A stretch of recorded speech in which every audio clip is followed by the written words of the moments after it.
Всем привет, кто смотрит и целевое видео.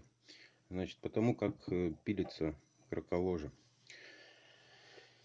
Ну, в общем, накидаю. Значит, ситуация такая. Вот в этом месте у вас есть отверстие, что с одной стороны, что с другой. Вот отчеркиваете здесь по нижней кромке этого отверстия черточку и проводите ее до начала третьего окна. Просто с обоих сторон. И сразу наглухо срезаете это. Нафиг здесь не надо, потому что она уходит вот сюда вверх. И тупо она смотреться не будет.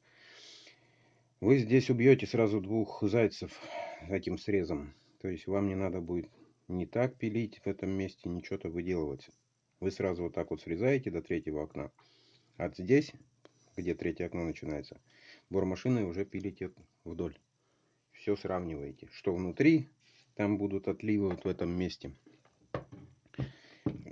В общем, все, что внутри, вы сравниваете. Также бормашиной. Если будете так же заглублять, как у меня, то есть по самое не хочу, чтобы винтовка оказалась более маленькой, не этажеркой, как обычно там делают, здесь дырка, и здесь, и вот так вот настраивают. Это ни к чему, я считаю. То есть, если вам надо здесь что-то держать, то все-таки лучше ручку какую-то. Такие ручки бывают даже сразу с ножками, как сошки. Секунду. Дальше что? Значит, это мы срезали. Вот это место и, то есть, вот этот вот перед в этом месте. Ну, как видите, у меня здесь прорезано не по трубе, потому что данная лажайка использовалась изначально на Сириусе. Там меньше диаметр резервуара, поэтому вот под нее пилилось. Но я не стал заморачиваться и покупать еще одну, просто оставил это. То есть это спилили, снутри спилили, ее собрали опять, вот в такое положение взяли, и отсюда бормашиной просто делаете выборку под вот это место и под это. Также бормашиной проходим изнутри все лишнее, сколько сможете, внутри каждой половинки, изнутри убираете. Вот здесь, видите, какая кромка тонкая. Также бормашиной стачиваете почти в ноль. Тогда он у вас вот так вот ляжет. То есть практически тут будет очень маленький зазор. Если вы этого всего не сделаете, то есть вот это не срежете, то дальше будет ситуация в чем? Вот этот вот край, он будет выше трубы, и он будет вот так вот торчать. Это будет некрасиво. Значит, у кого здесь стоит восьмерка, как у меня, допустим, то также будете вырезы делать. Внутри, опять же, повторюсь, срезаете все, что только найдете. Все лишнее. Даже вот в некоторых местах, по-моему, вот здесь, где-то вот здесь, или вот здесь. Ну, не суть важно, вы увидите, там будет такой отлив. Вот он у меня срезан до такой степени, что, по-моему, даже пальцем продавливается. Дабы утопить винтовку и чтобы шкуру не распирала в разные стороны. Вот так. Так, дальше. Крепление лажайки этой.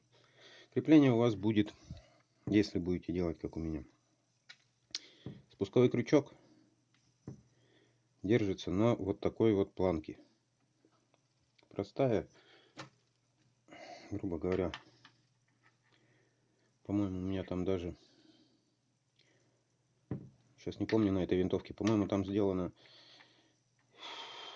квадратная труба, профтруба. Она вот так вот там стоит. То есть она привернута к восьмерке. На ней держится спусковой крючок.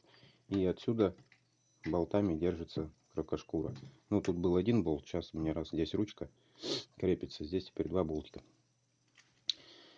Вот этот вивер для этой ручки, он отпилен также от верхней части краколожа. Я брал краколожие в комплекте, то есть с верхней частью. Вот этот вивер я оттуда отпилил и сюда его тоже он под угол, видите, сточен, чтобы ручка прямо стояла, даже с немножко с наклоном. Наклон можно тоже изменить за счет спиливания. Так, дальше пошли. Ну, здесь вы все изнутри убрали. Это так вот срезали. Потом, как это все вот так вот напрямик срезали, потом уже можете делать фигурно, вот как у меня. То есть не конкретно вот такой вот резкий угол. А здесь вот у меня завалено немножко. Дабы соблюсти хоть какие-то. Чтоб скрадывало это все. Но это уже в процессе, когда будете пилить эту всю хрень. Из дополнительного всего один болтик. И то этот болтик, он стягивает вот это место. Все. Больше никаких дополнительных стяжек здесь нет. Ни дополнительных колец тут нет. Ничего. То есть все держится вот так. Дальше. Сзади. Сзади здесь вот так вот буквой П. Также из профтрубы сделано крепление. Оно ну, такая пешечка. Вот так привернута к трубе внутри. А здесь нарезана резьба, вот эти болтики вкручены. Заднее крепление получается. Так сделано. Ну, это, я не знаю, будет кто-то не делать, заморачиваться. Но это сделано таким образом. Это все аккуратно выпилено. Внутри полипропиленовая труба, кусок. Он вот так, ну, допустим, такой кусочек полипропиленовой трубы, что по ширине лажайки. И в нем выпилено отверстие. За счет того, что сюда вставляешь магазин, щечки расходятся и держат магазин. Как бы в таком плане. Крепится это все дело вот на этот болтик. Это уже нюансы. Кому что понравится. Если кто-то боится что-то испортить, единственное, что вы можете испортить во время распила этой всей канители, значит, то, что вы... Да ничего тут испортить-то не можете. Я не знаю, как надо пилить, чтобы что-то испортить. Главное с лицевой стороны, допустим, с этой ничего не срезать, кроме вот этого места. Но все равно не нужно будет. Если вы не будете заглублять до такой степени, то вам, может быть, и не придется. То есть, если у вас здесь будет дыра, такая этажерка, то можете просто оставить вот эту всю часть, как она и была. Ну, это уже на вкус и цвет. В общем, так как-то, если какие-то вопросы есть, может, я что-то не досказал, то я вам договорить могу потом. Да, у кого труба будет длинная, соответственно, железо все вперед сдвинется. Это даже будет лучше. То есть вперед уйдет восьмерка вот настолько примерно. Значит, вам просто надо будет. И крепление тут у вас жестче будет. У меня там хитро сделано. Не буду вдаваться в подробности. Сзади у вас точно так же она зацепится за дырку в конце трубы ударника. У вас будет все равно дырка снизу там есть. Сколько я помню. Вот, собственно, и все. Всем пока. Если что-то недопоняли, да расскажу по надобности.